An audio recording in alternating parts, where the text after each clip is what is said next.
तो हम पढ़ रहे थे सेल बेटा, याद आ गया? सेल में हम पढ़ रहे थे प्रोकैरियोटिक सेल, हमारा प्रोकैरियोटिक सेल कंप्लीट हो चुका था। आज हम स्टार्ट करने वाले हैं बच्चे यूकैरियोटिक सेल, ठीक है? देखो यूकैरियोटिक सेल के सारे वीडियोस आपके पास ना कंटिन्यूअसली पहुंचते रहे बिना किसी गैप के, तो आप प्लीज उसके लिए इस चैनल को सब्सक्राइब कर लीजिए, ठीक है? चलिए तो पढ़ते हैं यूकैरियोटिक सेल बेटा, आज हम स्टार्ट करने वाले हैं। मुझे बताओ यूकैरियोटिक सेल सबसे पहले मेन पहचान क्या है यूकैरियोटिक सेल की, है ना? अगर मैं बात करूं कि यूकैरियोटिक सेल कह किसको रहे हैं, जैसे हमने प्रोकैरियोटिक सेल को कहा था कि वो सेल जिसमें प्रिमिटिव काइंड ऑफ न्यूक्लियस होता है उसे हमने कह दिया था prokaryotic cell.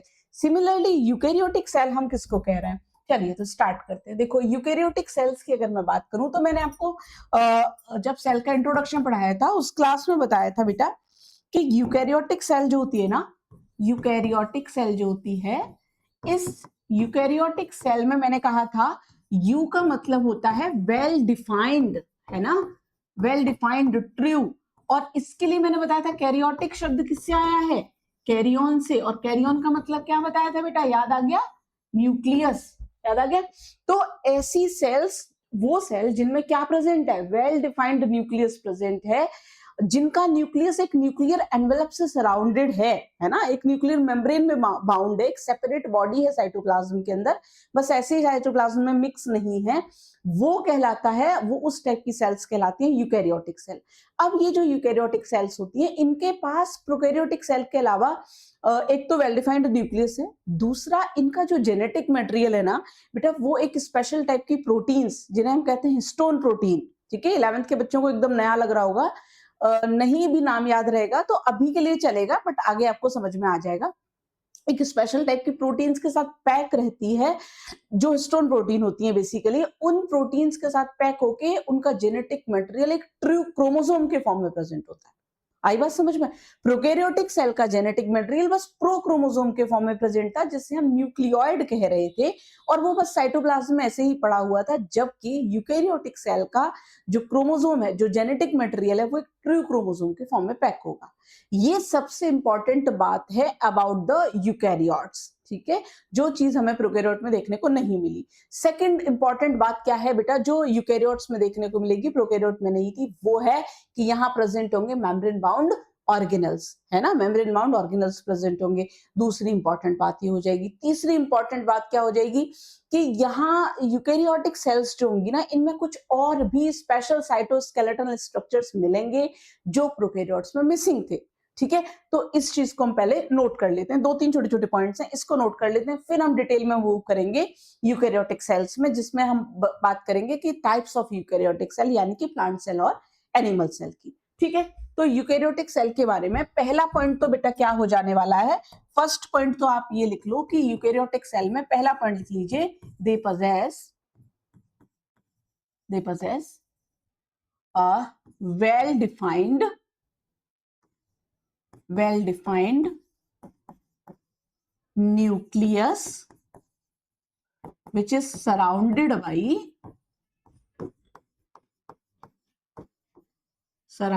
by a nuclear envelope, या न्यूक्लियर मेम्ब्रेन भी कह सकते हो बेटा, है ना? न्यूक्लियर एनवेलप, ये पहला पॉइंट हो गया। मैंने कलर इसलिए चेंज कर दिया ताकि आपको कोई कंफ्यूजन ना हो। ये एक डिफरेंट बात है इंट्रोडक्शन की, जो मैंने अलग से लिख दी है, और ये है हमारा पॉइंट, ठीक है? चलिए सेकंड पॉइंट की बात करते हैं। सेकंड पॉइंट जो मैं अभी आपको बता रही थी वो क्या हो जाएगा कि वेल डिफाइंड न्यूक्लियस तो है ही, सेकंड पॉइंट क्या हो जाएगा कि वेल डिफाइंड न्यूक्लियस के अलावा यहाँ पर देयर जेनेटिक मटेरियल, ये बहुत इंपॉर्टेंट पॉइंट है बेटा, है ना? There genetic material is packed in the form of true chromosomes। अच्छा, मैं यहाँ पर हिस्टोन प्रोटीन वाली बात नहीं लिख रही हूँ, क्योंकि बहुत बच्चों को ये लगेगा कि मैम ये क्या है, ये नहीं समझ में आ रहा। कोई बात नहीं, अभी के लिए उसको स्किप करते हैं। बाकी आपकी बहुत अच्छी दोस्ती हो जाने वाली है हिस्टोन प्रोटीन के साथ, ये मुझे बहुत अच्छे से पता है। तो अभी के लिए आप ये लिख लो कि इनका जो जेनेटिक मटेरियल है वो प्रो क्रोमोसोम के फॉर्म में, न्यूक्लियर के फॉर्म में ना होके किस फॉर्म में प्रेजेंट होता है बेटा? ट्रू क्रोमोसोम के फॉर्म में प्रेजेंट होता है। डन। तीसरा पॉइंट लिखिए कि यहां पर क्या प्रेजेंट होगा? डिफरेंट साइटोस्केलेटल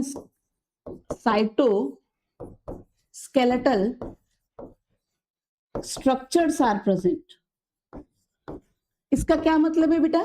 इसका मतलब है कि अलग अलग चीजें प्रेजेंट होंगी, ना केवल ऑर्गेनल्स, फिलामेंट्स प्रेजेंट होंगे, है ना, कुछ ट्यूब्यूलिन प्रोटीन्स स्पेशल टाइप की प्रेजेंट होंगी, इवन सेल के बाहर और अंदर कुछ स्पेशल टाइप की वेसिकल्स, पिलाईज, नॉट नॉट पिलाई सॉरी, सीलियाज, ये सब प्रेजेंट होंगे, है ना। तो डिफरेंट साइटोस्केलेटन स्ट्रक्चर्स यहाँ पर प्रेजेंट होंगे जो कि एब्सेंट थे प्रोकैरियोट्स में। एंड नेक्स्ट लिख लेंगे यहाँ पर कि मेम्ब्रेन बाउंड ऑर्गेनल्स जो होंगे ना, membrane bound organelles are present, ठीक है। ये इंट्रोडक्टरी पॉइंट हो गए बेटा किसके? यूकैरियोटिक सेल के। देन अच्छा, यूकैरियोटिक सेल किसको रिप्रेजेंट करती है, मतलब किसमें पाई जाती है? यूकैरियोटिक सेल कहाँ पाई जाती है? देखो यूकैरियोटिक सेल जो होती है दे आर प्रेजेंट इन किसमें? ऑल प्रोटिस्टा, जितने भी प्रोटिस्टा हैं, है ना, ऑल प्रोटोजोन्स वगैरह या और भी अदर प्रोटोजोन्स के अलावा जो भी प्रोटिस्टा किंगडम के मेंबर्स हैं, स्लाइम मोल्ड्स हैं या जो भी हैं, उन सब में प्रेजेंट होगा, क्राइसोफाइट्स वगैरह में। All protista, fungi, plants and animal, ठीक है, एनिमल, इन सब में प्रेजेंट होगी। तो प्रोकैरियोटिक सेल जो है वो किस किस में प्रेजेंट होगी? प्लांट्स में, एनिमल्स में, प्रोटिस्टा में, है ना, और फंगस में, इन सब में प्रेजेंट होगी। क्या मेन मेन बातें होती है प्रोकैरियोटिक सेल की कि उनमें वेल डिफाइंड न्यूक्लियस होगा, ट्रू क्रोमोसोम्स प्रेजेंट होंगे, ठीक है। इसके अलावा मेम्ब्रेन बाउंड ऑर्गेनल्स मिलेंगे और एक डिफरेंट ही साइटोस्केलेटन स्ट्रक्चर्स हमें यहाँ देखने को मिलेंगे जो कि नहीं पाए जा रहे थे कहाँ? प्रोकैरियोटिक सेल में। अब देखो यूकैरियोटिक सेल को ब्रॉडली हम प्रोटिस्टा और फंगस को भी पढ़ेंगे, नो डाउट उनको भी पढ़ेंगे, बायोलॉजिकल क्लासिफिकेशन में मैं आपको पढ़ाऊंगी डिटेल में। बट यहाँ यूकैरियोटिक सेल को छोटे लेवल पर जैसे आप पढ़ते आ रहे हो, लाइक मतलब 9th-10th क्लास से, तो हम यही कह देते हैं कि सेल्स दो टाइप की होती हैं, यूकैरियोटिक सेल दो टाइप की होती हैं, प्लांट सेल और एनिमल सेल। ऐसा क्यों कह देते हैं बेटा? क्योंकि कहीं ना कहीं ये जो प्रोटिस्टा के भी मेंबर्स हैं ना, वो प्लांट लाइक या एनिमल लाइक मेंबर्स ही हैं, है ना, जिन्हें हम प्लांट लाइक और एनिमल लाइक प्रोटिस्ट में डिवाइड कर देते हैं। सिमिलरली फंगस की भी फीचर्स जो है वो कुछ प्लांट सेल से मिलती हैं और कुछ एनिमल सेल से मिलती हैं। तो ब्रॉडली हम यूकैरियोटिक सेल को दो ही कैटेगरीज में क्लासीफाई कर देते हैं, प्लांट सेल और एनिमल सेल। अब जरा देखो एनसीईआरटी में भी ना इन दो का ही डायग्राम दिया हुआ है, प्लांट सेल और एनिमल सेल का। प्लांट्स, ये वाला जो डायग्राम है वो प्लांट सेल का है, जबकि दूसरा वाला डायग्राम जो है वो एनिमल सेल का है। देखो अब कुछ चीजें आपको एकदम से तुरंत समझ में आ रही होंगी कि प्लांट सेल में ये चीजें प्रेजेंट हैं, कुछ नहीं भी समझ में आ रही होंगी। जैसे यहाँ पर आपको प्लांट सेल है तो आप देख नोटिस कर पा रहे होंगे बेटा कि एक बड़ा सा लार्ज सेंट्रल वैक्यूल प्रेजेंट है ना, जिसे हम क्या कह देते हैं? सेप वैक्यूल कह देते हैं। ये प्रेजेंट है, जो मुझे कहाँ नहीं दिखाई दे रहा है, एनिमल सेल में दिखाई नहीं दे रहा। तुम देख पा रहे हो कि प्लांट सेल का जो न्यूक्लियस है ना, वो थोड़ा वैक्यूल की वजह से सेंटर में, जबकि यूकैरियोटिक सेल का जो न्यूक्लियस है ना, ये सेंट्रली प्लेस्ड कर दिया गया है ना। दूसरी चीज आप देख पा रहे हो कि आपको यहाँ पर क्या दिखाई दे रहे होंगे कि यहाँ प्लास्टिड्स दिखाई दे रहे हैं, क्लोरोप्लास्ट दिखाई दे रहा है, यहाँ प्लास्टिड नहीं दिखाई देंगे, ठीक है। आप देखो यहाँ ईआर जो है, गोल्गी अपरेटस जो है, ये बहुत अच्छे से फैले हुए हैं, जबकि यहाँ गोल्गी अपरेटस बहुत ज्यादा नहीं है ना, ईआर जो है वो भी कम है। तो ये चीजें आपको कुछ एक मोटे मोटे डिफरेंसेस जो है ना वो समझ में आ रहा है। अच्छा, सेल वॉल को कैसे भूल सकते हैं? सेल वॉल यहाँ प्रेजेंट है, यहाँ सेल वॉल नहीं है, ये तो सबसे मेन डिफरेंस है, ये चीजें नहीं है। तो ये चीजें आपको डायग्राम से कुछ एक समझ में आ रही है, कुछ बातें आपको कॉमन भी दिखाई दे रही है कि दोनों में ही लाइसोसोम्स है ना। इसमें देखो प्लाज्मोडेस्मेटल कनेक्शंस दिखाई दे रहे हैं, इसमें नहीं है प्लाज्मोडेस्मेटल कनेक्शंस, ठीक है। तो ये सारी चीजें आपको कुछ तो समझ में आ रही है डायग्राम से। कुछ पॉइंट्स जो इंपॉर्टेंट हैं, बहुत इजी पॉइंट्स हैं, उनको मैं लिख देती हूँ, ठीक है। तो प्लांट सेल और एनिमल सेल के कुछ एक पॉइंट्स मैं लिख देती हूँ। सपोज मैं इधर लिख रही हूँ, बहुत बेसिक डिफरेंस है बेटा ये प्लांट सेल के बीच में और एनिमल सेल के बीच में। यहाँ लिख देती हूँ एनिमल सेल, बेसिक पॉइंट्स हैं। जब ये बेसिक पॉइंट्स की हम बात कर लेंगे, उसके बाद हम डिटेल्ड स्ट्रक्चर में मूव करेंगे। हर एक सेल का मतलब सेल का, यूकैरियोटिक सेल के सेल मेम्ब्रेन को, सेल वॉल को, उसके ऑर्गेनल्स को, सबको समझते हुए आगे बढ़ेंगे। तो पहला पॉइंट तो लिख लीजिए कि प्लांट सेल जो होती हैं ये जनरली बड़ी होती हैं साइज में compare to as compare to animal cell, है ना। ये एक पहला पॉइंट लिख लीजिए। तो कंपैरेटिवली लार्जर इन साइज, ठीक है, कंपैरेटिवली लार्जर इन साइज, इसको लिख देंगे फर्स्ट पॉइंट ये स्मॉलर इन साइज। लेकिन कितनी छोटी, प्रोकैरियोटिक सेल से भी छोटी क्या? नहीं, है ना? ये लगभग 20-25 नैनोमीटर की एवरेज साइज शो करती है, जबकि एवरेज, क्योंकि बेटा हर सेल का साइज अलग होता है और प्लांट सेल का जो वही एवरेज साइज हो जाता है वो 30 नैनोमीटर के आसपास हो जाता है। तो smaller in size as compare to plant cell, as compare to plant cell, ठीक है, कंपैरेटिवली, ठीक है। दूसरा पॉइंट क्या हो जाएगा कि यहां प्लांट सेल्स में क्या प्रेजेंट होगी? Cellulosic cell wall, cellulosic cell wall represents outermost boundary of cell, जबकि यहां पर क्या हो जाएगा? प्लाज्मा मेम्ब्रेन, है ना, यहां सेल वॉल नहीं है तो सेल वॉल इज एब्सेंट। चलो लिख ही देती हूँ, cell wall is absent, cell wall नहीं है। इसीलिए याद करो, मैंने जब सेल के लिए प्री रिक्विजिट्स बताए थे तो उसमें सेल वॉल नहीं थी, सेल एनवेलप का पार्ट प्लाज्मा मेम्ब्रेन बताई थी। तो cell wall is absent, plasma membrane, plasma membrane represents outermost envelope of cell, ठीक है बेटा। तीसरा पॉइंट जो आपको बहुत अच्छे से पता है भाई, प्लांट सेल में क्या प्रेजेंट होंगे? क्लोरोप्लास्ट, क्लोरोप्लास्ट की जगह में लिख देती हूँ प्लास्टिड्स, क्योंकि प्लास्टिड्स के हम और भी टाइप पढ़ते हैं ना। क्लोरोप्लास्ट एक टाइप है, क्रोमोप्लास्ट हो सकता है, ल्यूकोप्लास्ट हो सकता है, तो बेसिकली प्लास्टिड्स की बात हो रही है। तो यहाँ पर क्या हो जाएगा? प्लास्टिड्स आर प्रेजेंट, जबकि यूकैरियोटिक सेल में क्या, सॉरी एनिमल सेल में क्या होने वाला है? Plastids are absent, are absent, ठीक है बेटा। नेक्स्ट पॉइंट लिख लेंगे कि मैंने अभी आपको नोटिस करवाया कि एक बड़ा सा लार्ज सेंट्रल वैक्यूल था, है ना, प्लांट सेल में। तो large centrally placed sap vacuoles are, उसे बेटा हम सैप वैक्यूल कह देते हैं ना, क्योंकि उसमें अधिकतर 90% पानी भरा होता है। सैप वैक्यूल्स आर प्रेजेंट, और उसी की वजह से न्यूक्लियस क्या था? न्यूक्लियस इज पेरिफेरली लोकेटेड, मतलब थोड़ा सेंटर में नहीं था, वो साइड में हो गया था, पेरिफेरली लोकेटेड। जबकि यहां मैं क्या क्या लिखने वाली हूं बेटा कि यहाँ लार्ज सेंट्रली प्लेस्ड वैक्यूल नहीं होते, यहाँ छोटे होते हैं, स्मॉल होते हैं, और वो वैक्यूल्स स्कैटर्ड है, सेंटर में प्रेजेंट नहीं होंगे। इवन यहाँ तो वो मैंडेटरी स्ट्रक्चर है, वैक्यूल जो है ना वो मैंडेटरी है, वो परमानेंट स्ट्रक्चर है, जबकि यहाँ टेम्पररी हो सकते हैं। तो यहाँ पर आप लिख दोगे कि स्मॉल स्कैटर्ड टेम्पररी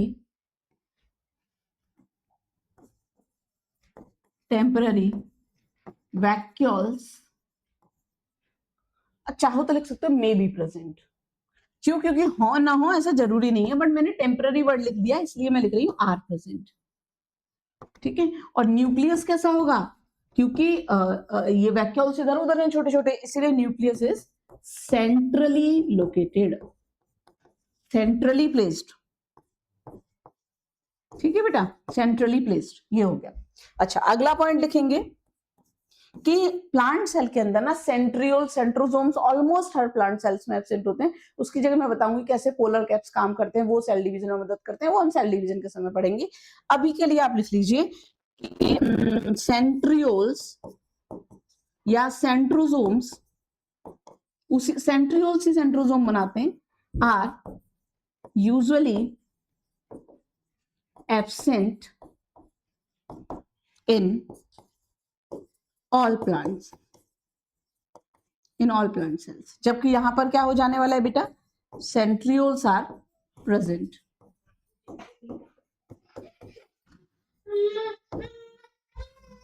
अब देखो एक और पॉइंट लिख लो कि यहाँ प्लांट सेल के अंदर जो गोल्गी बॉडीज होती है ना, प्लांट सेल के अंदर जो गोल्गी बॉडीज होती है वो छोटी होती है थोड़ी, है ना, वो थोड़ी छोटी होती हैं, और वो गोल्गी बॉडीज जो होंगी वो पूरे प्लांट सेल में एक स्टैक जैसा नहीं बनाएंगी, उन्हें हम एक नया नाम दे देते हैं, उन्हें हम कह देते हैं डिक्टायोसोम्स। जबकि एनिमल सेल में क्या होता है बेटा? एनिमल सेल में लार्ज न्यूक्लियस के पास प्लेस्ड एक स्टैक जैसा बनाती हैं गोल्गी बॉडीज, उसे हम गोल्गी एपरेटस ही कहते हैं।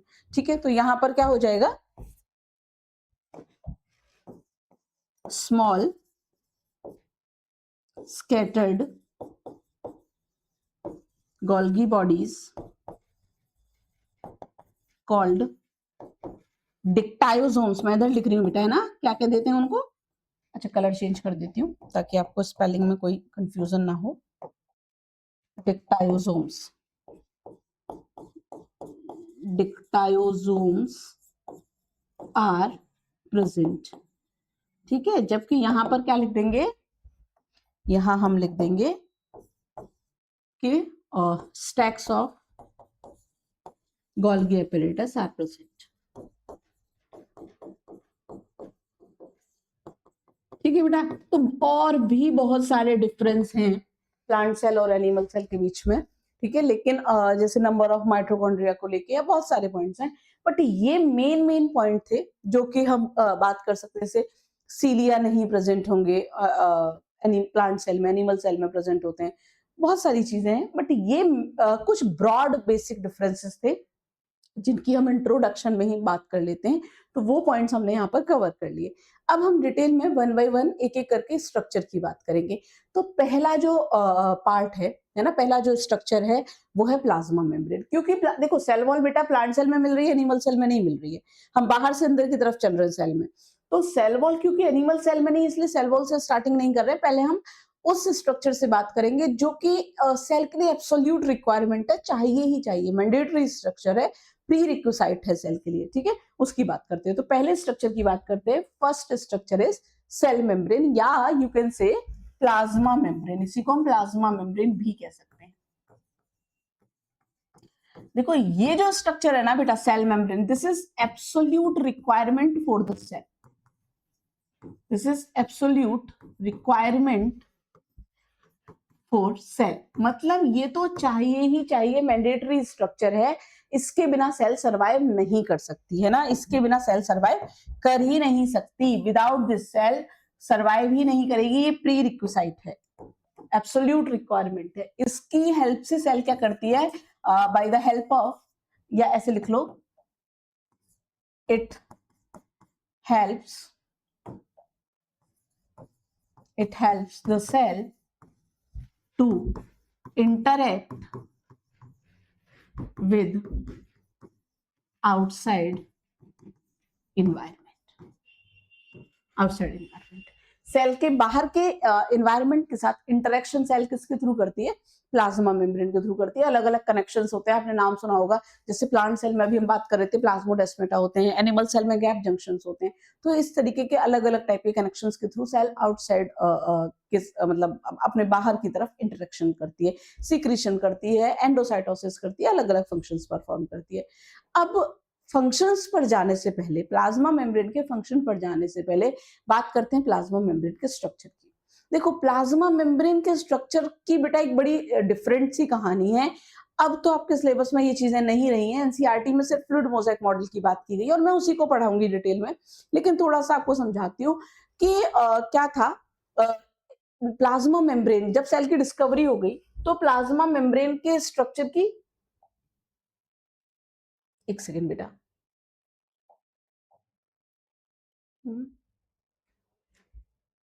स्लाइड कहाँ गई हमारी,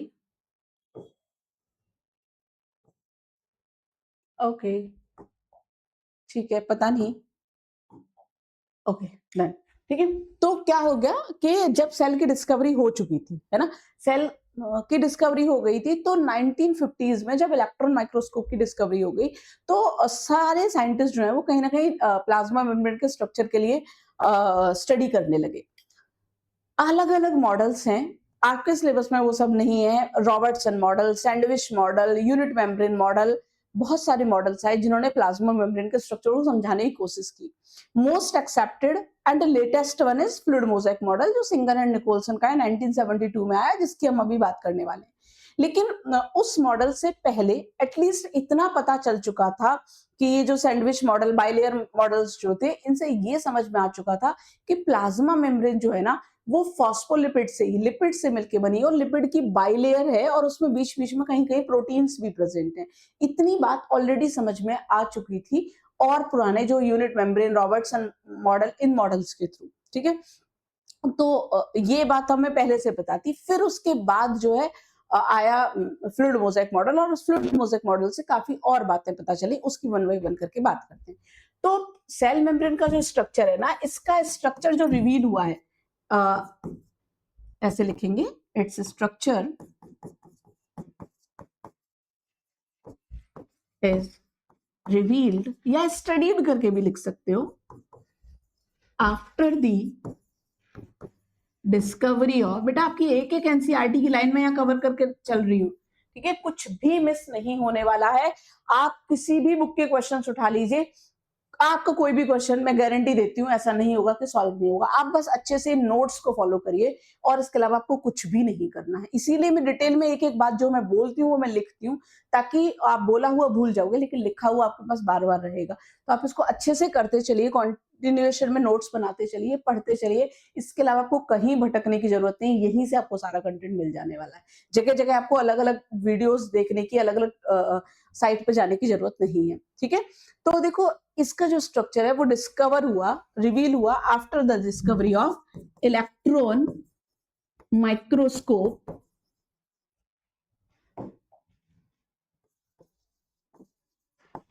इन 1950s। ठीक है, 1950s में जब इलेक्ट्रॉन माइक्रोस्कोप की डिस्कवरी हो गई, उसके बाद प्लाज्मा मेम्ब्रेन का जो स्ट्रक्चर है वो समझ में आया। देखो, ये समझ में आ चुका था कि प्लाज्मा मेम्ब्रेन जो होती है ना, plasma membrane is composed of lipids, or you can say composed of lipid bilayer and proteins are also buried inside it। और ये सारी जो स्टडी करी जा रही थी ना, साइंटिस्ट जो स्टडी कर रहे थे, वो कहीं ना कहीं बेटा बात कर रहे थे ह्यूमन आरबीसी की, ह्यूमन आरबीसी की। तो ये भी था कि परसेंट तक हमें पता चल चुकी थी कि approximately 40% lipids and approximately 52% proteins are present in cell membranes of human RBCs, red blood cells. बेटा बिल्कुल अच्छे से अंडरलाइन कर लो, ये आरबीसी का डेटा है, आरबीसी के लिए पूछा जाता है, किसी और सेल के लिए नहीं। देखो, कंपोजिशन जो होगी ना इस लिपिड की और प्रोटीन की, वो वेरी करती है, वेरी करेगी। मतलब ऐसा नहीं है कि भाई सिर्फ इतने परसेंट ही प्रोटीन और लिपिड फिक्स है हर प्लाज्मा मेम्ब्रेन में, ऐसा नहीं होता। तो अभी मैं इसके जनरल पॉइंट ही बता रही थी आपको कि प्लाज्मा मेम्ब्रेन पहले तो सेल के लिए एब्सोल्यूट रिक्वायरमेंट है, मतलब इसके बिना आप सेल कह ही नहीं सकते। दूसरा, इसका मेन काम है कि इसके थ्रू सेल इंटरेक्ट कर रहा है बाहर के एनवायरनमेंट के साथ। तीसरी बात कि इसके स्ट्रक्चर की जो स्टडी स्टार्ट हुई है वो इलेक्ट्रॉन माइक्रोस्कोप की डिस्कवरी के बाद 1950s के बाद स्टार्ट हुई है, जिसमें अलग अलग मॉडल्स हैं जो मैंने आपको सिर्फ बताए, लिखे नहीं मतलब आपको नहीं पढ़ने। अब उन मॉडल्स के थ्रू कुछ बातें हमें पता चल चुकी थी। ज्यादातर स्टडी जो चल रही थी वो ह्यूमन आरबीसी की मेम्ब्रेन पर चल रही थी, उसकी प्लाज्मा मेम्ब्रेन को स्टडी किया जा रहा था। कुछ बातें ये पता चल चुकी थी उन मॉडल से कि प्लाज्मा मेम्ब्रेन में लिपिड्स होते हैं, ठीक है, लिपिड बाइलेयर होती है और कुछ कुछ प्रोटीन्स भी प्रेजेंट होती है, इवन कार्बोहाइड्रेट्स भी प्रेजेंट हैं, पॉलीसेकेराइड्स भी प्रेजेंट है, ये बात भी पता थी, सैचुरेटेड हाइड्रोकार्बन्स भी प्रेजेंट है। तो मैं वही बातें आगे लिख रही हूँ, आप इतना इसको अच्छे से नोट कर लीजिए, ठीक है? डन बेटा। तो आगे इसी को कंटिन्यू करते हैं। ये पता चल चुका था और इतना हमें पता था कि ये जो मतलब ये जो मैं लिख देती हूँ कि जो ये परसेंटेज है ना, percentage of lipids and proteins, ये वेरी करेगा, varies from cell to cell. ये सेल टू सेल वेरी करेगा। ये आरबीसी के लिए बताया गया कि 52% प्रोटीन्स हैं जबकि 40% लगभग लिपिड्स हैं। ये किसके लिए है? ह्यूमन आरबीसीज के लिए है ना, 40% लिपिड और 52% प्रोटीन। अच्छा, इसके अलावा मैं अगर आपको बोलूं कि इसमें और भी क्या प्रेजेंट है, इसमें ये तो वेरी कर ही रहा है, सम ट्रेसेस ऑफ पॉलीसैकेराइड्स या यू कैन से सैचुरेटेड हाइड्रोकार्बन्स, चलो पॉलीसैकेराइड्स ही लिखो या शुगर भी लिख सकते हो, आर ऑल्सो प्रेजेंट, ये भी प्रेजेंट पता है। अच्छा, एक चीज समझिए, ये भी कहीं ना कहीं सैंडविच मॉडल, सैंडविच नाम से समझ में आ रहा होगा, सैंडविच हम खाते हैं, क्या होता है, ऊपर नीचे ब्रेड है और बीच में क्या होती है, आलू की टिक्की होती है। कुछ हम नॉर्मल बर्गर की बात कर रहे हैं, ऐसा ही कुछ था सैंडविच मॉडल, जिसमें ये कहा जा रहा था कि दोनों तरफ ऊपर और नीचे क्या है, लिपिड की बाइलेयर और बीच में प्रोटीन है, बीच में प्रोटीन है। बट ऐसा नहीं है, फिर वो सिंगर एंड निकोलसन के मॉडल से क्लियर हुआ कि ऐसा कुछ नहीं है कि बीच में प्रोटीन क्लियर है, कुछ डिफरेंट है, मतलब प्रोटीन बीच बीच में फ्लोट कर रही है, वो एक अलग बात है।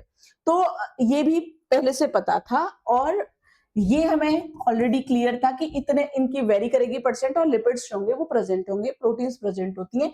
और ये जो लिपिड्स है ना, ये लिपिड्स भी कौन से हैं, फॉस्फोलिपिड्स हैं। मतलब लिपिड भी कौन से मिल रहे हैं, फॉस्फोलिपिड्स मिल रहे हैं। फॉस्फोलिपिड मतलब बेटा नाम से समझ में आ रहा है, ऐसे लिपिड जिनमें क्या प्रेजेंट है, फॉस्फेट प्रेजेंट है ना, लिपिड, लिपिड में भी क्या है, फॉस्फोलिपिड्स आर प्रेजेंट। अब ये जो फॉस्फोलिपिड्स है ना, ये फॉस्फोलिपिड्स जो होते हैं ये एम्फीपैथिक मॉलिक्यूल होता है। Ma'am what is amphipathic?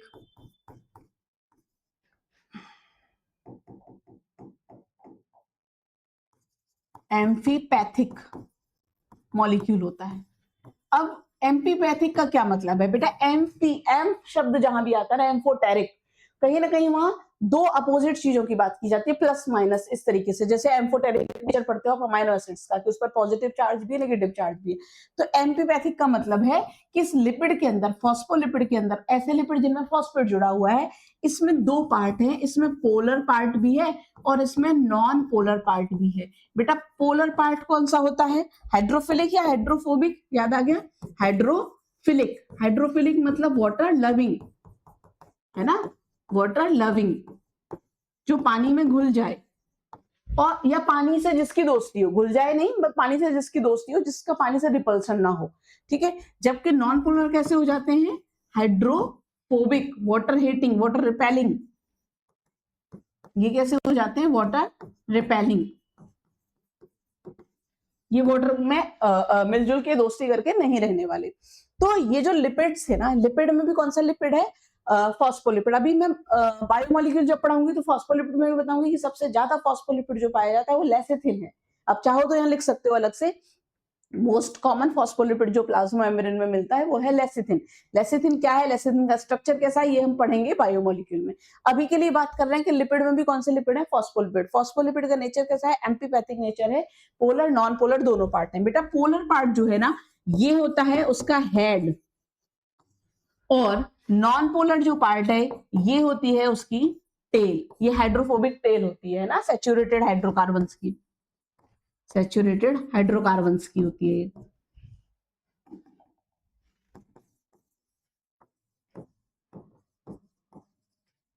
ये कुछ ऐसा पार्ट दिखाई देता है, लाइक दिस, ऐसे ऐसे इस टाइप का पार्ट दिखाई देता है। तो ये वाला जो पार्ट है दिस इज हेड, जिसके लिए मैंने कहा ये वाटर लविंग है, हाइड्रोफिलिक है। ये है टेल जो नॉन पोलर है, जो हाइड्रोफोबिक है। तो प्लाज्मा मेम्ब्रेन में जो लिपिड मिल रहे हैं ना, ये फॉस्फोलिपिड मिल रहे हैं, और लिपिड फॉस्फोलिपिड जो है वो किस फॉर्म में मिल रहे हैं, in the form of bilayer. ये किस फॉर्म में मिल रहे हैं, बाइलेयर, इनकी बाइलेयर प्रेजेंट होती है, बाइलेयर इज प्रेजेंट। मतलब कितनी लेयर प्रेजेंट है बेटा, दो लेयर प्रेजेंट है। तो ये जो फॉस्फोलिपिड बाइलेयर है ये बेटा कुछ इस टाइप की दिखने वाली है, ये कुछ इस टाइप की दिखने वाली है, लाइक दिस, ऐसे। ये बनाई मैंने एक मॉलिक्यूल की एक लेयर, और ये हो गई दूसरी लेयर, ये हो गई सेकेंड लेयर। ऐसा क्यों, इस तरीके से क्यों है, ये उल्टी क्यों है दूसरी लेयर, रीजन समझ में आ गया।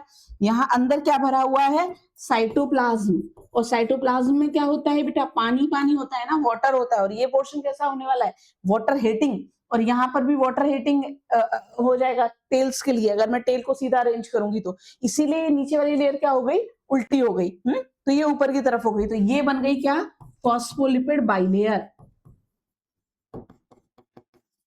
Phospholipid bilayer.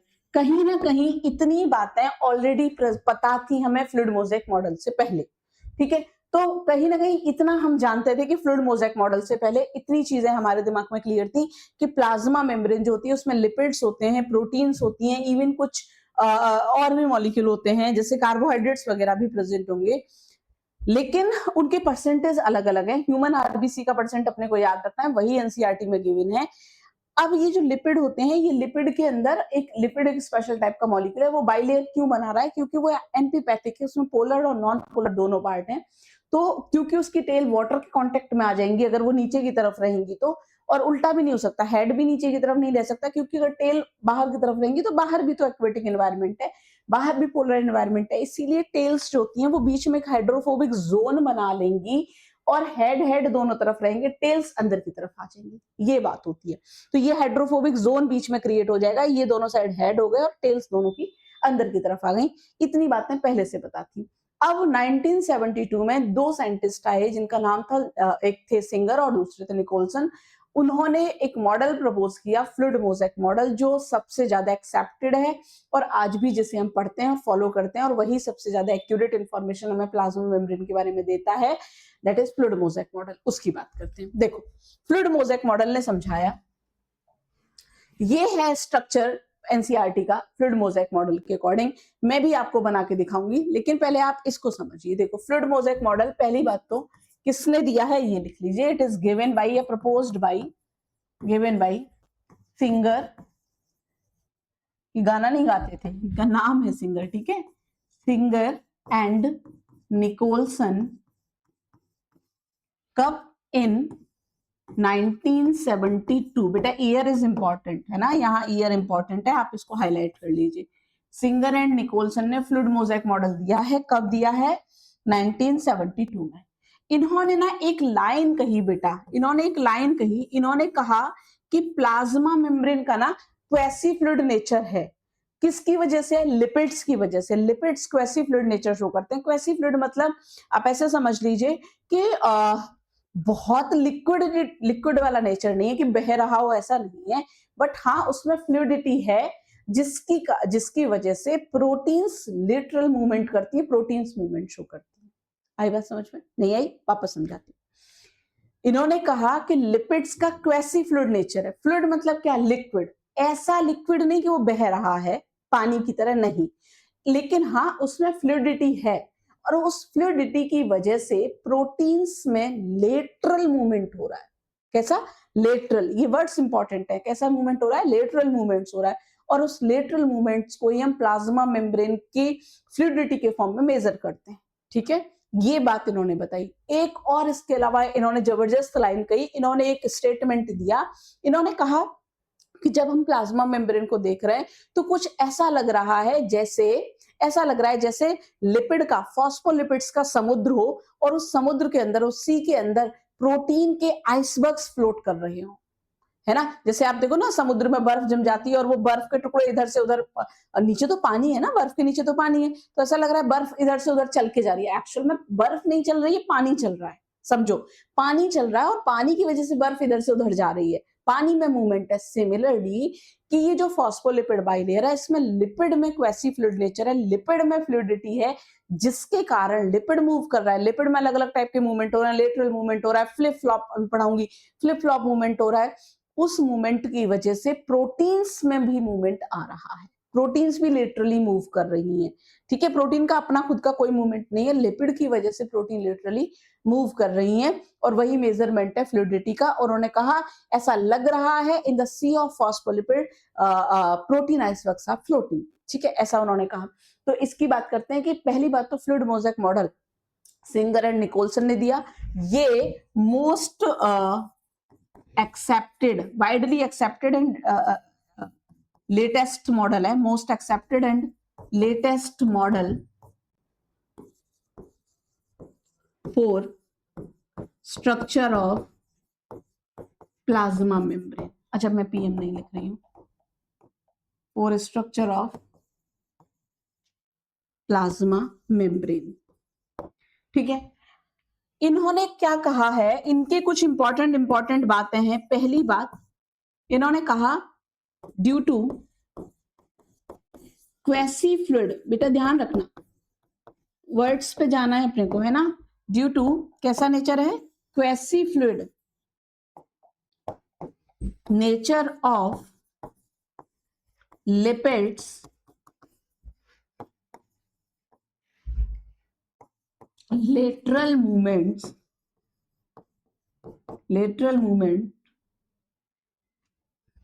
of proteins are observed,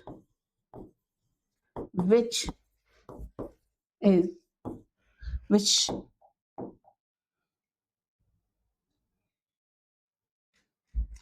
measures, क्या मेजर करेगा, फ्लूइडिटी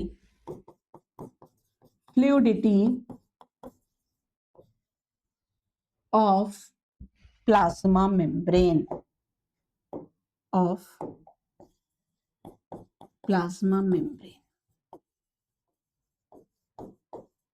आई बात समझ में बेटा, कि इन्होंने कहा कि लिपिड्स का क्वेसी फ्लूइड नेचर है, जिसके कारण क्या हो रहा है, प्रोटीन्स में लेटरल मूवमेंट आ रहा है और उससे प्लाज्मा मेम्ब्रेन की फ्लूइडिटी मेजर कर रहे हैं, ऑब्जर्व देख पा रहे हैं। नेक्स्ट पॉइंट इन्होंने क्या कहा, अभी मैं इस स्ट्रक्चर को समझाऊंगी, पहले खुद बनाऊंगी फिर समझाऊंगी। नेक्स्ट पॉइंट इन्होंने क्या कहा कि ऐसा लग रहा है जैसे, इन्होंने कहा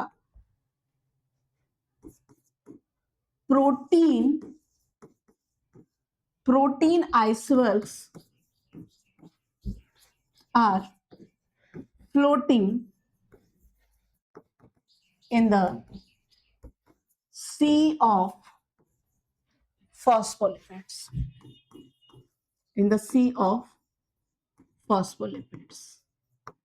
ये बड़ी इंपॉर्टेंट लाइन है। ऐसा लग रहा है जैसे प्रोटीन के आइसबर्ग्स फ्लोट कर रहे हैं, और किसमें, in the sea of phospholipids. समझा दिया मैंने इस लाइन का मतलब आपको कि क्या हो रहा है कि नीचे समुद्र है, समुद्र मतलब लिपिड है, फॉस्फोलिपिड्स हैं, और उसमें प्रोटीन मूव कर रही है।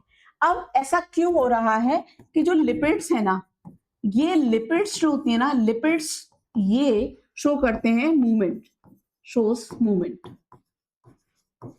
अब ये दो टाइप का मूवमेंट शो करेंगे। कितने टाइप का, दो टाइप का, टू टाइप्स। पहला जो मूवमेंट है वो मूवमेंट होता है बेटा लेटरल मूवमेंट। ये कैसा है, लेटरल, साइडवेज वाला। मतलब आप ऐसे समझो, मैं यहां खड़ी हूं, यहां से मैं इधर आ गई, यहां से मैं इधर आ गई, फिर इधर आ गई या इधर आ गई, तो दिस इज लेटरल मूवमेंट, कि मैं अपने साइडवेज में लाइक ऐसे मूव कर रही हूँ, लेटरली मूव कर रही हूँ। तो ये हो गया लेटरल मूवमेंट, जो इस तरीके से होता है, लाइक ऐसे। इसमें क्या हो रहा है, मैं बाई लेयर बना देती हूँ, नीचे भी एक लेयर बना देती हूँ, लाइक दिस, ऐसे। इसमें क्या हो रहा है, देखो ध्यान से समझना बेटा, बहुत बच्चों को कंफ्यूजन हो जाता है। ये मॉलिक्यूल इधर चला गया और ये मॉलिक्यूल इसकी जगह इधर आ गया, या ये मॉलिक्यूल इधर चला जाए और इसकी जगह ये मॉलिक्यूल इधर चला जाए। बात समझ रहे? सेकेंड नंबर वाला थर्ड नंबर की जगह चला जाए, थर्ड नंबर वाला सेकेंड नंबर की जगह चला जाए। जैसे मैं सपोज 1 2 3 4 5 लिख दिया, है ना, 5 लिख दिया, तो यहां पर क्या हो जाएगा, आफ्टर सम टाइम मैं देख रही हूं 1 तो वहीं की वहीं है, 2 3 4 5। मैं नीचे वाली लेयर को भी ऐसे ही बना देती हूँ। अब आपको लग रहा होगा कि मैम फर्क क्या पड़ा, फर्क ये पड़ा बेटा कि सारे मॉलिक्यूल एक्चुअल में एक जैसे नहीं थे। ये 3 नंबर आ गया, ये 2 नंबर, ये 1 4 ये 5। सिमिलरली लाइक इसको नाम दिया मैंने x, इसको नाम दिया y, तो यहां पर आ गया x और यहां पे आ गया y। आई बात समझ में, इस तरीके से। तो ये जो लेटरल मूवमेंट होता है ये विदिन मोनोलेयर होता है, विदिन मोनोलेयर। देखो ये एक मोनोलेयर है, सिंगल लेयर है, ये एक मोनोलेयर है, तभी तो बेटा ये दोनों मिलके बाई लेयर हैं। तभी तो ये दोनों बाइलेयर हैं।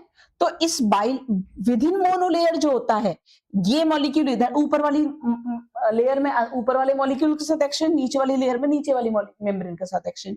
ये मूवमेंट कहला रहा है कौन सा मूवमेंट? लेटरल। जबकि दूसरा जो मूवमेंट होता है उसे हम कह देते हैं flip flop movement. Flip flop movement, इसे हम कह देते हैं फ्लिप फ्लॉप मूवमेंट। ये जो फ्लिप फ्लॉप मूवमेंट है ना, इसमें क्या होता है, ये विद इन मोनोलेयर है, ध्यान देना बेटा, ये विद इन मोनोलेयर है, ये विद इन मोनोलेयर है, जबकि ये होता है बिटवीन मोनोलेयर्स। अब शायद तुम समझ गए कि मैं क्या कह रही हूं।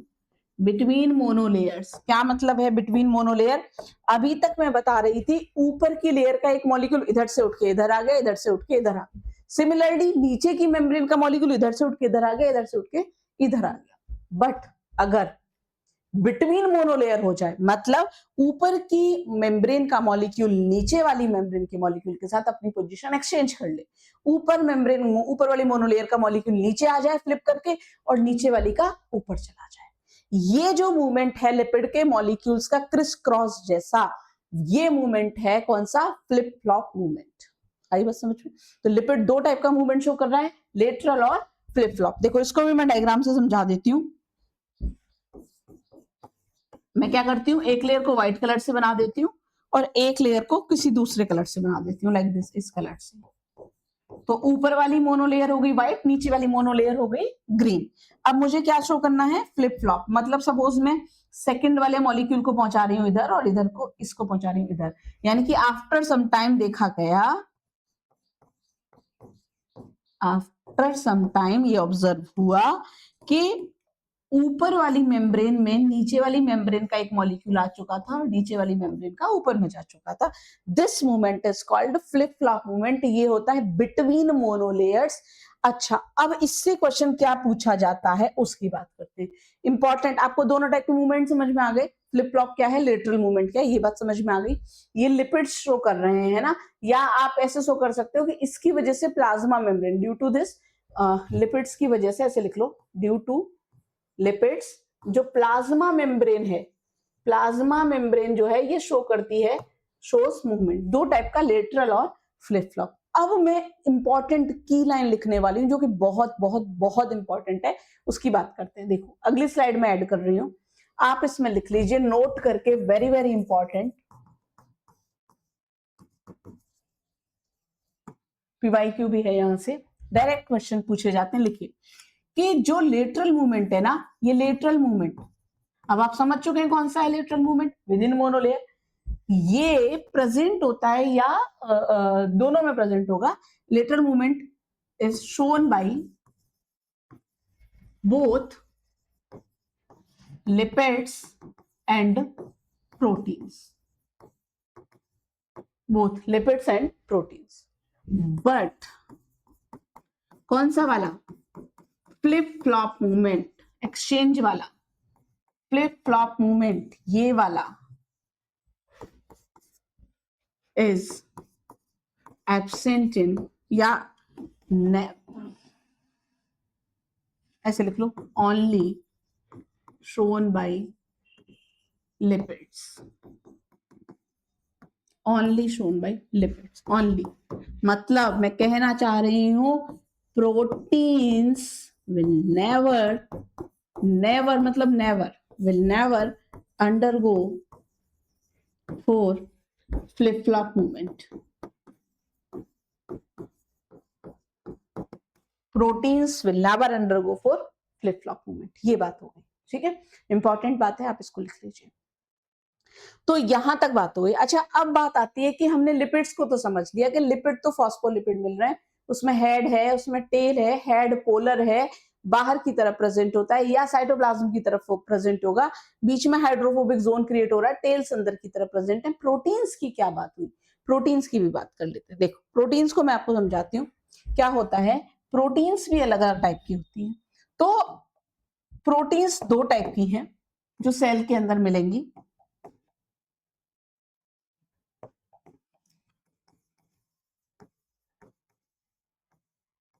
प्रोटीन्स जो होती है ये कितने टाइप की हैं? दो टाइप की है, टू टाइप्स है। कौन सी कौन सी? पहली है बेटा इंटीग्रल प्रोटीन्स और दूसरी है पेरिफेरल प्रोटीन। इन्हीं को इंटरनल और एक्सटर्नल प्रोटीन्स भी कह देते हैं। किस बेसिस पर है ये classification? On the basis of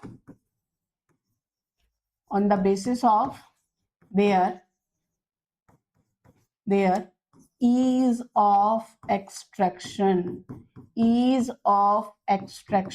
मतलब क्या उन्हें आसानी से प्लाज्मा मेम्ब्रेन से अलग किया जा सकता है या नहीं? छोटे मोटे माइल्ड डिटर्जेंट के ट्रीटमेंट से ही अलग हो जाएंगी, या फिर मेम्ब्रेन का स्ट्रक्चर डैमेज करे बिना उन्हें निकाला नहीं जा सकता, on the basis of their ease of extraction. ठीक है, ये जो इंटरनल प्रोटीन्स हैं, ये वाली इंटीग्रल प्रोटीन्स, ये पार्शियली या फुली बरीड या एम्बेडेड, कुछ भी लिख लो, inside plasma membrane. Inside plasma membrane. जबकि ये वाली जो होती हैं, they are present on surface of plasma membrane. अब वो सरफेस बेटा साइटोप्लाज्म के साइड भी हो सकता है, बाहर की साइड भी हो सकता है।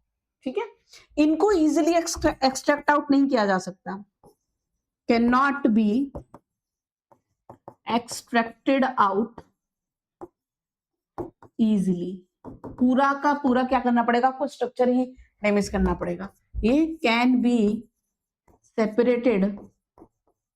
separated out easily by using mild detergents। ठीक है, दूसरी चीज, ये जो प्रोटीन्स होती है ना, अगर ये पार्शियली और फुली, अगर ये पार्शियली है तो ठीक है, समझ में आ रहा है, आधी बाहर है आधी अंदर है। कई बार क्या होता है, प्लाज्मा मेम्ब्रेन के अंदर ये प्रोटीन ऊपर से नीचे लेकर नीचे तक पूरी प्लाज्मा मेम्ब्रेन में फंसी हुई रहती है। उस समय इनको नया नाम दे दिया जाता है, इन्हें टनल प्रोटीन, चैनल प्रोटीन या ट्रांसमेम्ब्रेन प्रोटीन भी कह देते हैं। ठीक है, तो मैं उस चीज को यहाँ स्टार लगा के लिख दे रही हूँ। व्हेन इंटरनल प्रोटीन्स या integral proteins are fully embedded inside plasma membrane, then they are known as, इन्हें हम क्या कह देंगे? टनल प्रोटीन्स या चैनल प्रोटीन्स या ट्रांस मेम्ब्रेन प्रोटीन्स। देखो अभी समझाती हूँ कैसे, देखो ये इतना नोट हो गया आपका, इतना आप इसको नोट करिए। अब मैं आपको ना बेटा डायग्राम बना के समझाती हूँ, क्या कैसे लिपिड दिखते हैं और कैसे प्रोटीन दिखती है ना, उसकी बात करते हैं। ये वाला जो डायग्राम है ना, मैं भी इस पर आने वाली हूँ एनसीईआरटी के डायग्राम पर। जैसे ये है, ये ही है वो टनल प्रोटीन, इंटीग्रल पूरे में फंसी हुई है। ये है, देखो ये पार्शियली फंसी हुई है। देखो मैं कलर चेंज करके दिखाती हूँ आपको, ये वाला कलर लेते हैं। देखो ये है, ये पूरे में फंसी हुई है। ये कौन सी हो गई? ट्रांस मेम्ब्रेन है ना, चैनल प्रोटीन। ये देखो ये आधे में, दिस इज पार्शियली एम्बेडेड है ना, जबकि ये फुली एम्बेडेड है, ये भी फुली एम्बेडेड है, ये पार्शियली एम्बेडेड है, ये आधे में है। तो ये इस टाइप की प्रोटीन हो सकती है। जैसे कि अगर मैं आपको इजी डायग्राम बना के दिखाऊं, है ना, लाइक दिस, ऐसे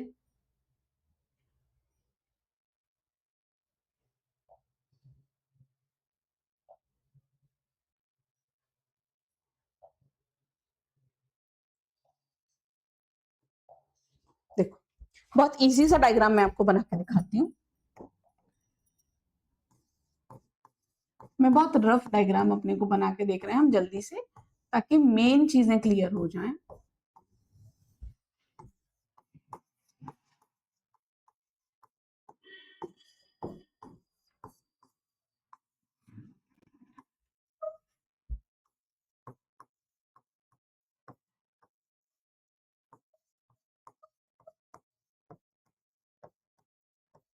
ठीक है।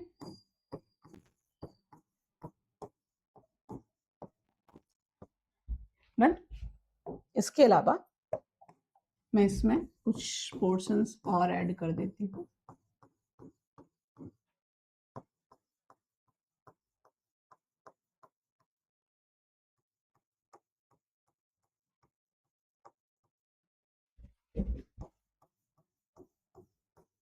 आप समझ पा रहे हो मैं ये क्या बना रही हूँ? ये बेटा मैं उसी डायग्राम को आप ऐसे मान के चलो थोड़ा सा इजी कर दे रही हूँ आपके लिए, है ना। डायग्राम वही है जो पीछे है, इसको समझने के बाद उसके पास हम चलेंगे उस डायग्राम के पास। देखो ये तो क्या है, फॉस्फोलिपिड बाइलेयर, फॉस्फोलिपिड बाइलेयर है ना, जिसमें ऊपर वाली एक मोनोलेयर हो गई और एक नीचे वाली मोनोलेयर हो गई। ये है प्रोटीन्स। अब ये जो प्रोटीन्स है ना, ये कौन सी प्रोटीन कहलाओगे? अच्छा इसमें मैंने एक्सटर्नल प्रोटीन नहीं बनाई, वो भी बना देती हूँ।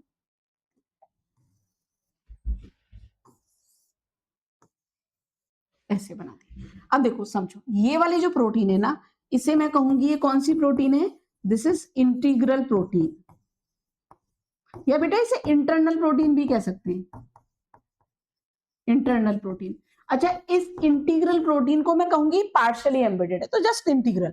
ये वाली जो है वो फुली एम्बेडेड है, पूरी की पूरी चैनल बना रही है, तो ये जो कहलाएगी, ये कौन सी कहलाएगी? ट्रांसमेम्ब्रेन, ट्रांसमेम्ब्रेन प्रोटीन, या इसी को टनल या चैनल प्रोटीन भी कह देंगे। ठीक है, ये बात हो गई प्रोटीन्स की। अच्छा ये भी कैसी है? This is also integral protein या इंटरनल प्रोटीन, है ना, this is also internal protein. ये वाली कौन सी है? अंदर की तरफ साइटोप्लाज्म में, बाहर वाला एनवायरनमेंट ये है अंदर की तरफ साइट, तो ये कौन सी कहलाई? इंटरनल या एक्सटर्नल? साइटोप्लाज्म की तरफ है, अंदर की तरफ है। बहुत बच्चों को लगता है कि ये इंटरनल है क्योंकि ये सेल के अंदर है, नहीं, सेल के बाहर जो है वो एक्सटर्नल नहीं है, प्लाज्मा मेम्ब्रेन के जो बाहर है वो एक्सटर्नल है, चाहे वो बाहर की तरफ बाहर है या वो साइटोप्लाज्म की तरफ बाहर है। तो ये भी कौन सी प्रोटीन है? पेरिफेरल या एक्सटर्नल प्रोटीन है। जबकि इधर अंदर की तरफ क्या भरा हुआ है? साइटोप्लाज्म भरा हुआ है। तो भी ये पूरा साइटोप्लाज्म अगर भरा हुआ है तो भी ये कौन सी प्रोटीन है बेटा? पेरिफेरल एक्सटर्नल प्रोटीन है। इनको आसानी से सेपरेट आउट किया जा सकता है, क्यों? क्योंकि ये मेम्ब्रेन में फंसी हुई नहीं है। जबकि ये प्रोटीन्स जो है ये इंटरनल है, ये एक्सटर्नल है। मैं थोड़ा कलर चेंज कर दूं, एक काम करती हूँ, एक्सटर्नल प्रोटीन्स का कलर चेंज कर देती हूँ इनका। ये है एक्सटर्नल प्रोटीन्स, ये है external peripheral, this is also external या पेरिफेरल, पेरिफेरल प्रोटीन। बात समझ में आई बेटा? ठीक है, तो अब आप मुझे बताओ, ये हो गई पेरिफेरल, ये हो गई कौन सी? इंटरनल। ये हो गई पेरिफेरल, ये हो गई इंटरनल, ये भी हो गई पेरिफेरल, ये भी हो गई इंटरनल, और ये है इंटरनल या ट्रांसमेम्ब्रेन, क्योंकि पूरा चैनल बना रही है। तो प्रोटीन में अंतर समझ में आया। लिपिड की तो ये फॉस्फोलिपिड बाइलेयर है, इसमें हम जानते हैं ये वाला जो पोर्शन है ये हेड है, जबकि ये वाला पोर्शन जो है ये टेल है ना, ये हेड है ये टेल है, ये हम जानते हैं। अच्छा अब बात आ रही है कि मैम ये क्या बनाया है आपने, जो कि सिर्फ बाहर की तरफ बनाया, अंदर की तरफ नहीं बनाया। बेटा ये है क्या? ओलिगोसैकेराइड्स, ये है ओलिगोसैकेराइड। ओलिगोसैकेराइड पढ़ते हैं ना बायोमोलिक्यूल में। ओलिगो मतलब क्या? फ्यू, और सैकेराइड क्या? Sugar unit. ओलिगो मतलब क्या? फ्यू, और सैकेराइड क्या है? शुगर। तो फ्यू शुगर यूनिट्स को हम क्या कह देते हैं? ओलिगोसैकेराइड। बेसिकली मैं ये कहना चाह रही हूँ कि क्या है, कार्बोहाइड्रेट वाला पोर्शन है, ये कार्ब्स हैं, है ना, ये कार्ब्स हैं, कार्बोहाइड्रेट्स हैं। तो ये ओलिगोसैकेराइड प्रेजेंट है, और ये जो है ओलिगोसैकेराइड है ना, आप देख रहे हो ये लिपिड से भी जुड़े हुए हैं, फॉस्फोलिपिड की मेम्ब्रेन, और ये प्रोटीन से भी जुड़े हुए हैं। ये प्रोटीन से भी जुड़े हुए हो सकते हैं या लिपिड से भी जुड़े हुए हो सकते हैं। ठीक है, अब ये जो अगर, लेकिन ये अंदर की तरफ नहीं है, ये अंदर की तरफ नहीं है। ये जो ओलिगोसैकेराइड्स हैं, अगर ये लिपिड से जुड़े हुए हैं, अगर ये लिपिड से जुड़े हुए हैं, तो मैं इन्हें कह देती हूं ग्लाइकोलिपिड। तो मैं इन्हें कह देती हूँ क्या? Glycolipid, glycolipid. और अगर ये जुड़े हुए हैं प्रोटीन से, तो मैं इन्हें कह देती हूँ ग्लाइकोप्रोटीन। तो मैं इन्हें कह देती हूँ ग्लाइकोप्रोटीन, और ग्लाइकोलिपिड और ग्लाइकोप्रोटीन को मिला के हम कह देते हैं ग्लाइकोकैलिक्स।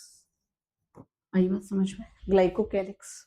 ठीक है, अभी लिखूंगी मैं इसको। और ये जो येलो वाली डॉट्स हैं ये कुछ और नहीं है बेटा, ये है कोलेस्ट्रॉल, जो मेम्ब्रेन को स्टेबिलिटी प्रोवाइड कराएगा, प्लाज्मा मेम्ब्रेन को स्टेबिलिटी प्रोवाइड कराएगा। अब लग रहा होगा कि मैम ये क्या रफ सा स्ट्रक्चर बना दिया आपने, इसलिए बनाया है बेटा ये स्ट्रक्चर ताकि आपको वो वाला स्ट्रक्चर जो है वो आसानी से समझ में आ पाए। देखो इस स्ट्रक्चर में मैंने क्या क्या बनाया है, मैं यहां लिखती हूं। प्लाज्मा मेम्ब्रेन में हमने क्या क्या बनाया है। पहली चीज मैंने बनाई है बेटा लिपिड। कौन से लिपिड बनाए हैं, फॉस्फोलिपिड।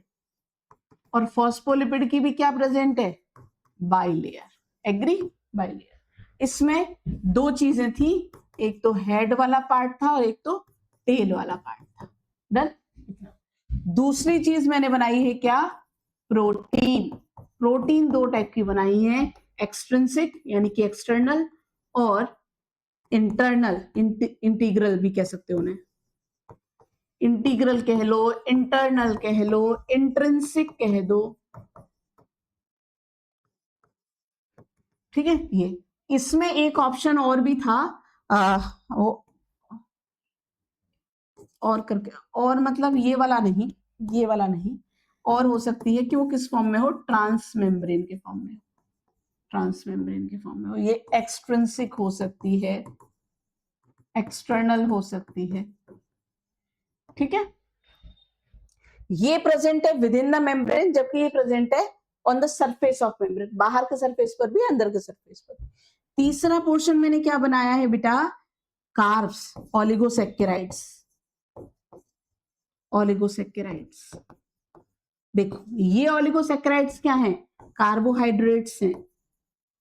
ये लगभग, देखो मैंने बताया था ह्यूमन आरबीसी में इनका परसेंटेज क्या था, लगभग लिपिड्स का अप्रोक्सीमेटली 40%, प्रोटीन्स कितनी थी अप्रोक्सीमेटली 52%, ये होते हैं अप्रोक्सीमेटली 8%, ठीक है। ये जो ओलिगोसैकेराइड्स है ना, ये दो फॉर्म्स में मिल सकते हैं। हो सकता है ओलिगोसैकेराइड जुड़े हों किसके साथ, प्रोटीन के साथ, तो बनाएंगे ग्लाइकोप्रोटीन। ग्लाइको शब्द यूज होता है शुगर के लिए, प्रोटीन के साथ अगर जुड़ा है कार्बोहाइड्रेट तो ग्लाइकोप्रोटीन, या ये प्रेजेंट होंगे ग्लाइकोलिपिड के फॉर्म में, यानी कि अगर वो किसके साथ जुड़े हैं, लिपिड के साथ, है ना। तो और मैं लिख देती हूँ, when oligosaccharides are attached with protein, और यहां पर क्या हो जाएगा, सेम ही बात है, ओलिगोसैकेराइड्स आर अटैच्ड विद, किसके साथ अटैच है, विद लिपिड्स। और इन दोनों को मिला के मैंने कह दिया था, इन दोनों को मिला के ग्लाइको प्रोटीन और ग्लाइकोलिपिड को मिला के हमने कह दिया था ग्लाइकोकैलिक्स। अब आपको लग रहा होगा मैम ग्लाइकोकैलिक्स तो हम पहले भी पढ़ चुके हैं, ग्लाइकोकैलिक्स तो हमने प्रोकैरियोटिक सेल में पढ़ा है। यस बेटा, ग्लाइकोकैलिक्स प्रोकैरियोटिक सेल में भी मिलता है, ग्लाइकोकैलिक्स यूकैरियोटिक सेल में भी मिलता है, बट दोनों के स्ट्रक्चर में, दोनों के फंक्शन में बहुत बहुत बहुत अंतर है, ठीक है। वहां ग्लाइकोकैलिक्स की एक कॉन्टिन्यूअस चिपचिपी सी लेयर थी जो कैप्सूल के फॉर्म में या स्लाइम लेयर के फॉर्म में थी, यहाँ ऐसा नहीं है। अच्छा, ये भी ग्लाइकोकैलिक्स एनिमल सेल में ही ज्यादातर देखने को मिलेगा, ये डिफरेंट बात है बिल्कुल, क्योंकि ये ग्लाइकोकैलिक्स जो है ना, ये प्रेजेंट होता है कहाँ, इन एनिमल सेल। क्यों नहीं होगा प्लांट सेल में, क्योंकि प्लांट सेल में तो बेटा क्या प्रेजेंट है, सेल वॉल प्रेजेंट है ना, इसलिए। अच्छा, एक चीज और मैंने बनाई थी, 4th नंबर में यहां लिख दे रही हूँ, some traces of cholesterol, some traces of cholesterol are also present in plasma membrane, जो क्या करते हैं, which provides stability to plasma membrane, जो क्या प्रोवाइड कराएंगे, which provides stability, plasma membrane के स्ट्रक्चर को स्टेबिलिटी प्रोवाइड कराते हैं to plasma membrane. Prokaryotic cell की प्लाज्मा मेम्ब्रेन में कोलेस्ट्रॉल नहीं पाया जाता है, वहां होपेनॉइड्स मिलते हैं, वो उसको स्टेबिलिटी प्रोवाइड कराते हैं। तो ये कहीं ना कहीं बात हो गई बेटा स्ट्रक्चर ऑफ प्लाज्मा मेम्ब्रेन की, हमने प्लाज्मा मेम्ब्रेन का स्ट्रक्चर समझ लिया। अब जरा सिंगर एंड निकोल्सन के डायग्राम की तरफ और 1 मिनट के लिए चलते हैं, बाकी मैंने आपको पूरा स्ट्रक्चर समझा दिया। देखो ये जो स्ट्रक्चर है ना प्लाज्मा मेम्ब्रेन का, इसमें हमने क्या क्या देखा कि लिपिड की बाइलेयर है, प्रोटीन्स हैं, प्रोटीन की दो फॉर्म है, या तो सरफेस पर मिल रही है, चाहे वो बाहर का सरफेस है चाहे वो अंदर का सरफेस है, या मेम्ब्रेन में फंसी हुई है, या तो पार्शियली या तो फुली, या तो पार्शियली या तो फुली। और क्या प्रेजेंट है, शुगर्स प्रेजेंट हैं, ग्लाइकोकैलिक्स के फॉर्म में होंगे, अगर लिपिड से जुड़े हैं तो ग्लाइकोलिपिड, प्रोटीन से जुड़े हैं तो ग्लाइकोप्रोटीन। ठीक है, इस तरीके का पूरा स्ट्रक्चर, बीच बीच में कोलेस्ट्रॉल बनाया जो उसको स्टेबिलिटी प्रोवाइड करा रहा है। मूवमेंट की भी हमने बात कर ली। अब हम बात करेंगे इस प्लाज्मा मेम्ब्रेन के फंक्शंस की। अच्छा, यहाँ पहुंच जाते हैं एक बार, ये वाला जो मेन डायग्राम था एनसीईआरटी का। अब इधर आ जाओ, देखो अब आप इसमें देख पा रहे हो ये शुगर्स हैं बेटा, है ना। कलर चेंज कर लेते हैं अपन। ये देखो आप, ये शुगर है, यही तो मैंने बनाया अभी, क्या, ओलिगोसैकेराइड। ओलिगोसैकेराइड क्यों, मतलब पॉलीसैकेराइड नहीं है, बहुत बड़ी बड़ी चेन नहीं है शुगर की, छोटी छोटी चेन्स हैं, है ना, फ्यू शुगर यूनिट से मिलके बना है ओलिगोसैकेराइड, जो क्या बनाते हैं, ग्लाइकोकैलिक्स बनाते हैं। और ये ग्लाइकोकैलिक्स हमने देखा, हो सकता है ये ओलिगोसैकेराइड किससे जुड़े हों, प्रोटीन से जुड़े हों, है ना। ये हो गया क्या बेटा, ग्लाइकोप्रोटीन। मैं पहले लिखती तो आपको समझ में नहीं आता। और हो सकता है ये किससे जुड़े हों, लिपिड से जुड़े हों। देखो ये है क्या, ग्लाइकोलिपिड, और एक ग्लाइकोलिपिड और ग्लाइकोप्रोटीन मिलके क्या बना देंगे, ग्लाइकोकैलिक्स।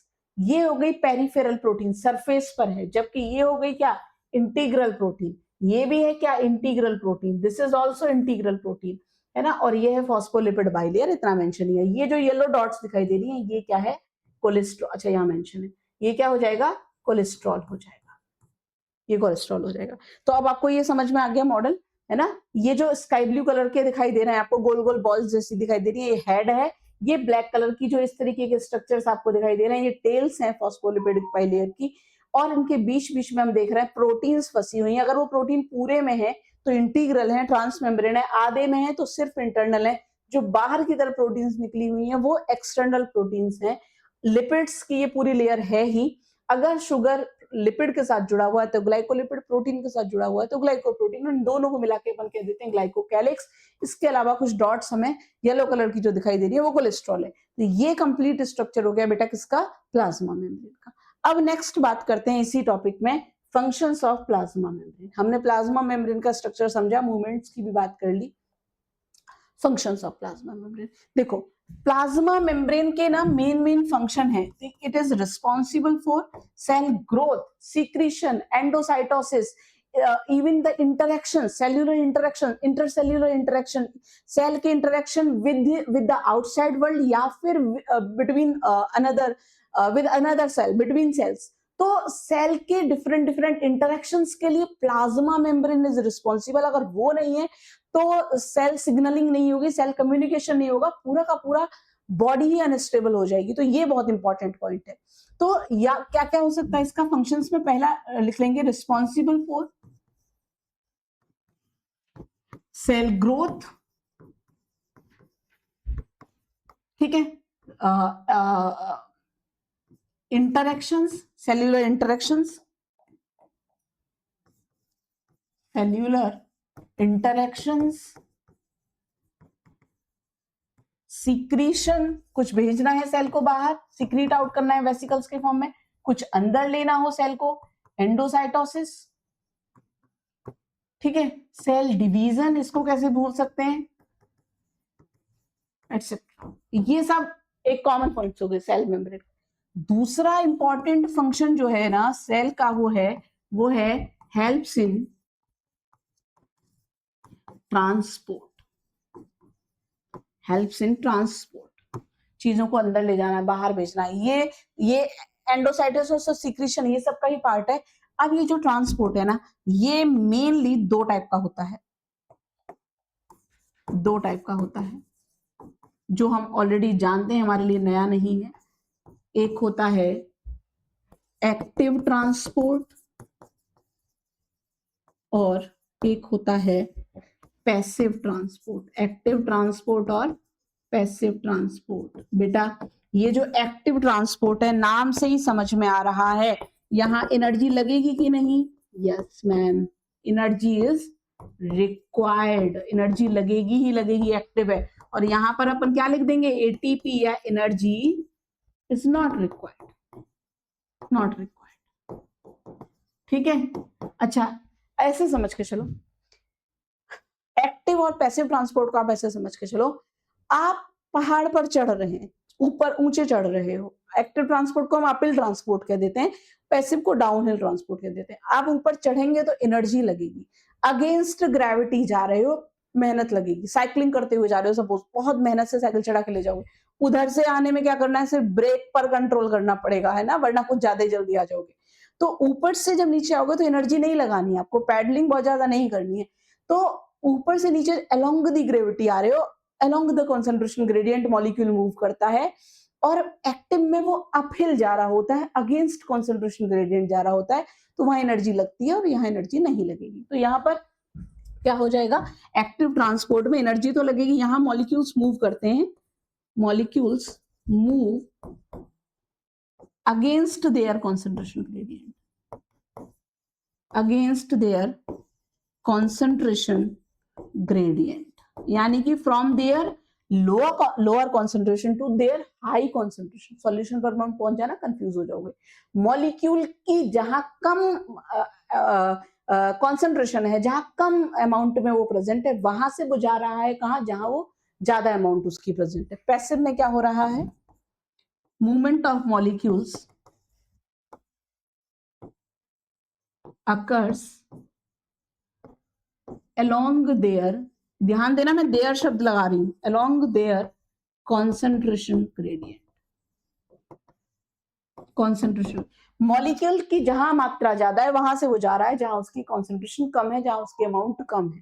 ठीक है, तो यहाँ ज्यादा से कम की तरफ जा रहा है तो इजीली चला जाएगा, जबकि बिना किसी एनर्जी के, जबकि यहाँ पर क्या होगा, एक एनर्जी लगेगी, क्योंकि अगेंस्ट जा रहा है, जहां कम है वहां से उल्टा वहां जा रहा है जहां ज्यादा है, इक्विलिब्रियम की तरफ नहीं बढ़ रही है चीजें, उल्टी जा रही है, तो यहाँ एनर्जी लगेगी, जबकि यहाँ एनर्जी नहीं लगेगी। अब देखो, ये एक्टिव और पैसिव की बेसिक बात हो गई। अब इसमें छोटी छोटी चीजें आती हैं कि कौन मॉलिक्यूल एक्टिव ट्रांसपोर्ट शो करेंगे और कौन से मॉलिक्यूल पैसिव ट्रांसपोर्ट शो करेंगे। पहले तो आप ऐसे समझो कि दो चीजें हैं, या तो मॉलिक्यूल का नेचर पोलर होगा या तो मॉलिक्यूल का नेचर बेटा नॉन पोलर होगा। अब आप इस चीज को ऐसे समझो बच्चे कि अगर मॉलिक्यूल जो है ना वो पोलर है, पोलर मतलब हाइड्रोफिलिक है, हाइड्रोफोबिक है, तो प्लाज्मा मेम्ब्रेन उसको आने देगी क्या? तो प्लाज्मा मेम्ब्रेन उसको आने देगी क्या बेटा? ये हेड हेड तो पोलर है, ये बीच में क्या है, हाइड्रोफोबिक जोन है, हाइड्रोफोबिक जोन है, तो यहां से मेम्ब्रेन इसको अंदर ही नहीं आने देगी। क्यों नहीं आने देगी? क्योंकि यहाँ तो वाटर रिपल्शन वाला माहौल बना हुआ है, वाटर हेटिंग माहौल है। तो ये जो पोलर मॉलिक्यूल है, जो नॉन पोलर है, जो लिपिड के जैसे, वो तो आसानी से अंदर आ जाएंगे, क्योंकि मेम्ब्रेन अंदर से नॉन पोलर है ना। ये वाला जो जोन है, ये कौन सा जोन है? ये हाइड्रोफोबिक जोन है, वाटर हेटिंग जोन है। तो जो नॉन पोलर चीजें हैं वो तो आसानी से आ जाएंगी, बट पोलर चीजें कैसे आए? पोलर चीजों के लिए प्रेजेंट होता है क्या? ये चैनल, ये कैरियर, ये अंदर से बाहर या बाहर से अंदर चीजों को मूव कराएगा। ठीक है, तो अगर पोलर मॉलिक्यूल्स को अंदर आना है तो वो इन चैनल प्रोटीन्स के थ्रू आता है, जबकि नॉन पोलर चीजों को अगर आना है तो वो डायरेक्टली डिफ्यूज होकर आ जाता है। आई बात समझ में? वो डायरेक्टली डिफ्यूज होकर आ जाएगा। तो आप इसको ऐसे समझो, आप इसको ऐसे समझो कि जो पोलर चीजें हैं, है ना, मैं एक्टिव ट्रांसफर, ये एक्टिव और पैसिव की बेसिक बातें हो गई कि जो पोलर चीजें हैं, पोलर मॉलिक्यूल्स, है ना, जो कैसे वाटर लविंग है, लाइक आयंस, जो भी चार्ज्ड सोडियम, पोटेशियम, कैल्शियम, जो भी आपके दिमाग में है, आयंस फॉर एग्जांपल, है ना, आयंस हैं, या कुछ प्रोटीन्स भी हो सकती हैं, प्रोटीन्स हैं etcetera. Polar molecules requires a channel to cross the plasma membrane। ठीक है, इनको जरूरत पड़ेगी। अब ये जो चैनल है ना, ये क्या है? ये है इंटीग्रल प्रोटीन्स, इंटीग्रल प्रोटीन्स। अब अगर ये मॉलिक्यूल्स अलोंग द ग्रेडियंट जा रहे हैं तो पैसिव जाएंगे, बट अगेंस्ट द ग्रेडियंट जा रहे हैं तो एक्टिव जाएंगे। ठीक है, तो पोलर मॉलिक्यूल्स, पहली बात तो प्लाज्मा मेम्ब्रेन को क्रॉस करने के लिए क्या चाहिए उनको? चैनल। क्यों? क्योंकि फॉस्फोलिपिड बाइलेयर उनको क्रॉस नहीं करने देगी।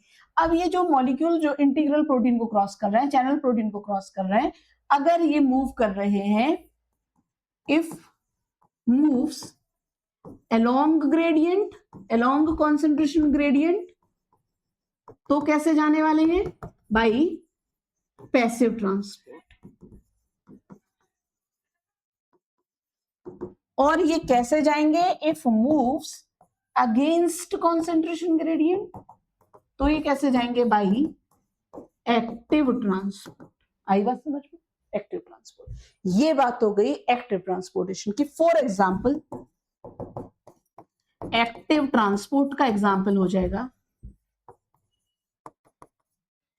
Sodium potassium pump. खूब पढ़ते हैं हम इसको, sodium potassium pump. Passive transport का हो जाएगा movement of water through pore in proteins. ठीक है, तो आयंस को मूव करना है, प्रोटीन्स को मूव करना है, वाटर को मूव करना है, तो ये सारी चीजें पोलर हैं। इन पोलर मॉलिक्यूल्स को मूव करने के लिए क्या चाहिए बेटा? इन पोलर मॉलिक्यूल्स को मूव करने के लिए चैनल चाहिए। ये प्लाज्मा मेम्ब्रेन को क्रॉस नहीं कर सकते। क्यों? क्योंकि प्लाज्मा मेम्ब्रेन का नेचर कैसा है? हाइड्रोफोबिक है, और हाइड्रोफोबिक जोन है उसके अंदर। अगर यही मॉलिक्यूल्स, पोलर मॉलिक्यूल्स कैसे जा रहे हैं? अलोंग कॉन्सेंट्रेशन ग्रेडियंट जा रहा है तो पैसिवली जाएंगे, अगेंस्ट कॉन्सेंट्रेशन ग्रेडियंट जा रहे हैं तो एक्टिव। पैसिव का एग्जांपल हो गया वाटर का मॉलिक्यूल, और एक्टिव का वाटर मॉलिक्यूल्स का मूवमेंट किसके थ्रू? बाई एक्वापोरिन्स या पोरिन प्रोटीन्स के थ्रू, पोरिन प्रोटीन्स के थ्रू। और जबकि आयंस का जो मूवमेंट है वो सोडियम पोटेशियम पंप के थ्रू कैसे हो रहा है? एक्टिव हो रहा है। ये बात हो गई पोलर मॉलिक्यूल्स के मूवमेंट की। अगर मैं बात करूं नॉन पोलर मॉलिक्यूल्स की, Y non-polar molecules moves directly through plasma membrane by simple diffusion।